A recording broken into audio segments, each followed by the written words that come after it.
Hello दोस्तों, मैं doctor R के सैनी आज फिर से आपके लिए एक नया वीडियो लेकर आया हूँ। दोस्तों, बायोलॉजी के बेस्ट कंटेंट के लिए मेरे चैनल को सब्सक्राइब करें और बेल आइकन पे हिट करें, जिससे मेरे नए वीडियोज़ के नोटिफिकेशंस आपको टाइम पर मिलते रहें। तो दोस्तों, आज हम हृदय की कार्य प्रणाली या वर्किंग ऑफ हार्ट के बारे में डिस्कस करेंगे। देखिए, हार्ट या हृदय की जो कार्य प्रणाली होती है, इसको दो पार्ट्स में डिवाइड करके अपन स्टडी कर सकते हैं। एक तो होता है हार्ट बीटिंग या हृदय का स्पंदन, और दूसरा होता है कार्डियक साइकिल या हृदय चक्र। तो पहले चरण में हम हार्ट बीट या हृदय स्पंदन की चर्चा करेंगे। हृदय स्पंदन की जो प्रक्रिया है, देखिए, हृदय का जो स्पंदन है वो एक मायोजेनिक प्रकार का स्पंदन होता है। हृदय में जो स्पंदन होता है वो इसकी खुद की पेशियों में उत्पन्न होता है। यह तंत्रिकाओं से नियंत्रित नहीं होता।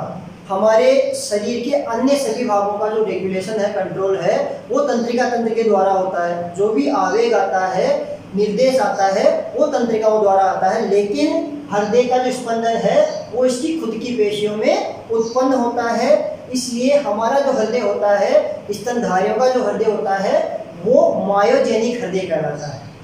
अब हृदय में स्पंदन के लिए जो पाथवे होता है, स्पंदन पाथवे होता है, वो क्या होता है उसके बारे में पहले चर्चा करते हैं। देखिए, कुछ नोड्स पाए जाते हैं, जैसे कि एक होता है शिरा आलिंद पर्व या SA नोड। ऐसे नोड या शिरा आलिंद पर्व दाएं आलिंद की भित्ति में पाया जाता है। इसे हृदय का पेसमेकर भी कहते हैं। पेसमेकर इसलिए कहते हैं क्योंकि आवेग के उत्पन्न होने की जो दर होती है वो शिरा आलिंद पर्व में सर्वाधिक होती है। और जो पार्ट्स हैं और जो नोड और जो तंतु हैं, उनके कंपैरिजन में ऐसे नोड में आवेग उत्पन्न होने की दर सर्वाधिक होने के कारण इसे हृदय का पेसमेकर कहा जाता है। इसी तरह का एक नोड यहाँ पर जो दायां आलिंद है, उसकी भित्ति में ही आलिंद निलय कपाट के पास में पाया जाता है, जिसे हम आलिंद निलय पर्व या AV नोड कहते हैं।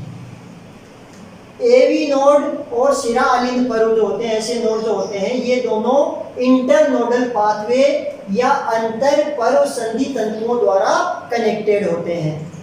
इसके बाद में यहाँ से AV नोड से पेशीय तंतुओं के, AV नोड के अंदर से यहाँ से पेशीय तंतुओं के समूह निकलते हैं, जिसे हिज का बंडल या बंडल ऑफ हिज कहते हैं। ये हिज का बंडल आगे जाकर यहाँ नीलियों के पास जाकर दो शाखाओं में विभाजित हो जाता है, जिन्हें हम पुरकिंजे के तंतु कहते हैं। यहाँ देखिए, ये दाईं और बाईं शाखाओं में विभाजित हो जाता है, जिनसे कई बारीक बारीक तंतुनुमा संरचनाएं दोनों नीलियों की भित्ति में फैले हुए होते हैं। ये तो हो गया दोस्तों स्पंदन का पाथवे। अब स्पंदन होता कैसे है, देखिए, सबसे पहले तो SA जो नोड होता है, ऐसे नोड में स्पंदन उत्पन्न होता है। यहाँ हृदय का जो स्पंदन है, मायोजेनिक स्पंदन है, ये ओरिजिनेट होता है, उत्पन्न होता है। यहाँ से फिर इंटरनोडल पाथवे द्वारा, अंतर पर्व संधि तंतुओं द्वारा यहाँ AV नोड तक आता है।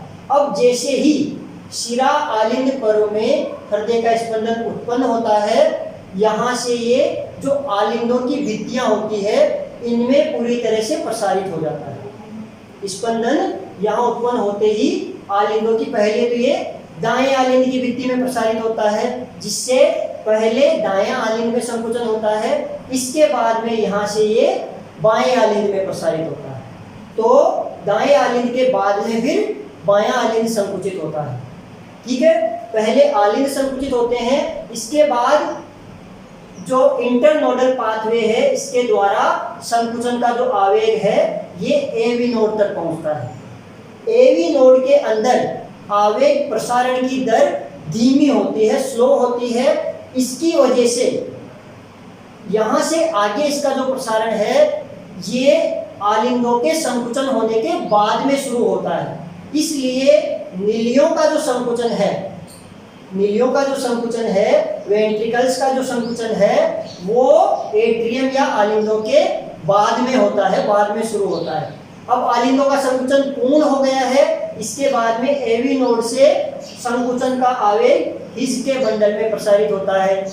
हिस के बंडल से पुर्किंजे तंतुओं के माध्यम से संपूर्ण नीलियों की भित्ति में संकुचन का जो आवेग है ये पूरी तरह से प्रसारित हो जाता है और दोनों नीले एक साथ आलिंदों से भी अधिक प्रभावशाली तरीके से संकुचित होते हैं। दोनों नीले एक साथ संकुचित होते हैं। देखिए यहाँ आपने देखा था, पहले दायां आलिंद संकुचित हो रहा था, फिर बायां आलिंद संकुचित हो रहा था और इनका संकुचन पूर्ण होने के बाद में दोनों नीले एक साथ संकुचित होते हैं, क्योंकि पुर्किंजे तंतुओं के माध्यम से नीलियों की भित्ति में पूरी तरह से आवेग प्रसारित हो जाता है। देखिए इस पाथवे को फॉलो करता है ये आवेग का पाथवे क्या रहता है, ऐसे नोड इंटरनोडल पाथवे, फिर AV node, bundle of His और फिर पुर्किंजे फाइबर्स।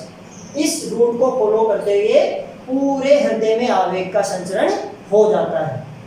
अब जो स्पंदन की क्रिया है इसका नियमन कैसे होता है, रेगुलेशन कैसे होता है।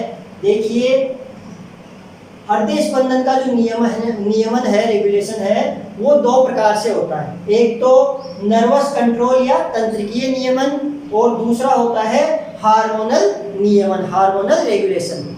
अब पहला है नर्वस कंट्रोल, ये भी दो तरीके से होता है। इसमें जो तंत्रिकीय नियमन है इसमें दो सेंटर होते हैं। तंत्रिकीय जो केंद्र होता है मस्तिष्क में हृदय नियमन के लिए, इसमें दो सेंटर होते हैं, कार्डियो एक्सीलरेटरी सेंटर और कार्डियो इनहिबिटरी सेंटर।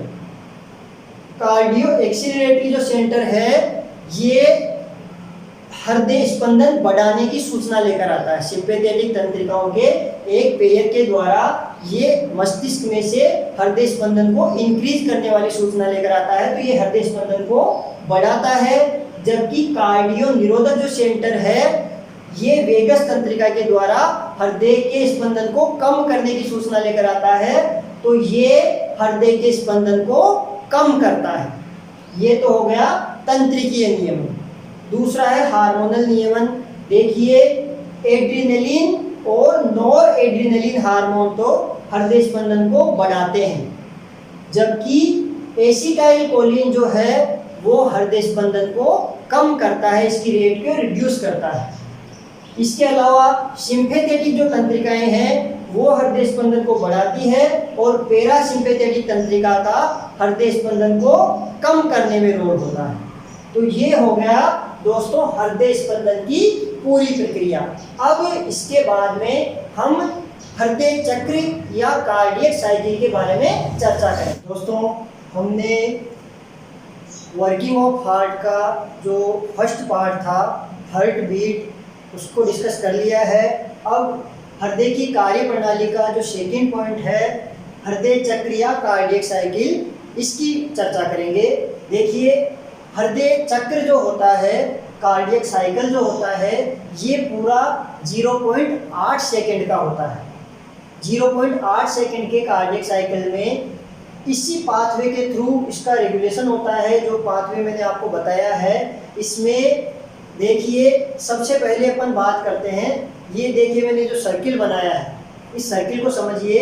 इसमें मैंने जो आउटर सर्कल है, इस आउटर सर्कल के थ्रू जो आलिंद है, एट्रियम है, उनके संकुचन या सिस्टोल और अनुशिथिलन या डायस्टोल को समझाया। इसमें जो शेडो एरिया है ये तो इसके सिस्टोल को या संकुचन को प्रदर्शित कर रहा है, और ये जो क्लियर एरिया है ये इसके अनुशिथिलन या डायस्टोल को प्रदर्शित कर रहा है। ये बाहर वाला सर्कल मैंने बताया आपको आलिंदों को प्रदर्शित कर रहा है, जबकि इनर जो सर्कल है ये नीलियों या वेंट्रिकल्स को प्रदर्शित कर रहा है। इसमें भी शेडो जो एरिया है ये तो नीलियों के संकुचन या सिस्टोल को प्रदर्शित करता है, जबकि क्लियर जो एरिया है ये इसके अनुशिथिलन या डायस्टोल को प्रदर्शित करता है। तो इसमें सबसे पहले तो देखिए अपन बात करते हैं आलिंदों या एट्रियम के अनुशिथिलन के बारे में। यहाँ देखिए इनका जो अनुशीतलन होता है वो 0.7 सेकेंड का होता है। देखिए यहाँ से लेकर यहाँ तक आलिंदों का जो अनुशीतलन है ये पूरा 0.7 सेकेंड का होता है। इसमें जो आलिंद होते हैं वो रिलैक्स अवस्था में रहते हैं, शिथिल अवस्था में रहते हैं। रिलैक्स अवस्था में इसमें जो हृदय होता है, देखिए यहाँ जो दायां आलिंद है, जो राइट एट्रियम है, इसमें जो महाशिराएं हैं, जो ऊर्ध्व और निम्न महाशिरा होती है, इससे शरीर के विभिन्न भागों से अशुद्ध रुधिर दाएं आलिंद में आता है। इसके अलावा जो बायां आलिंद है, इसमें बाईं और दाईं फुफ्फुसीय शिराओं से शुद्ध रुधिर बाएं आलिंद में आता है। तो अनुशीतलन वाली जो 0.7 सेकेंड की प्रक्रिया है, इसमें दाएं और बाएं आलिंद में, इसमें तो अशुद्ध रुधिर और इसमें शुद्ध रुधिर आता है। ठीक है। इसके बाद में आलिंदों का प्रकुंचन शुरू होता है, इनका सिस्टोल शुरू होता है। सिस्टोल सिर्फ 0.1 सेकेंड का होता है। जैसे ही ऐसे नोड पर आवेग आता है, ये पूरे आलिंदों की भित्ति में प्रसारित हो जाता है, जिससे पहले दायां आलिंद और फिर बायां आलिंद एक के बाद एक संकुचित होते हैं। इनमें सिस्टोल होता है। सिस्टोल होने से क्या होता है, जो इनका रुधिर होता है ये एक प्रेशर के साथ नीलियों में प्रवाहित हो जाता है। देखिए ये जो पूरा रुधिर होता है, वैसे तो जो आलिंदों का रुधिर है, जैसे ही आलिंद भरने लगते हैं, इनके संकुचन से पूर्व ही लगभग 75% रुधिर इनमें दाब बढ़ने से और ये कपाट खुलने से नीलियों में चला जाता है। लेकिन बचा कुचा रुधिर जब आलिंद संकुचित होते हैं, सिस्टोल होता है, तो बचा कुचा 25% रुधिर भी इनमें आ जाता है। 75% तो जो 0.7 सेकेंड वाली अवस्था थी, डायस्टोल वाली अवस्था थी, उसी में आ गया था, क्योंकि आलिंदों में रुधिर ज़्यादा बढ़ जाता है तो यहाँ दबाव पड़ता है और जो कप्सिड वाल्व होते हैं, बाई कप्सिड और ट्राई कप्सिड वाल्व होते हैं, वो खुल जाते हैं शिथिलन अवस्था में ही, जिससे 75% तक रुधिर तो नीलियों में आ जाता है। बचा कुचा जो 25% रुधिर है, ये आलिंदों के सिस्टोल होने, प्रकुंचित होने की अवस्था में नीलियों में आ जाता है, जिससे आलिंद पूरी तरह से खाली हो जाते हैं। ठीक है, ये हो गई आलिंदों की। अब बात करते हैं हम नीलियों के बारे में। देखिए सबसे पहले नीलियों का प्रकुंचन। देखिए नीलियों का प्रकुंचन शेडो एरिया में दिखाया है मैंने, 0.3 सेकेंड का होता है।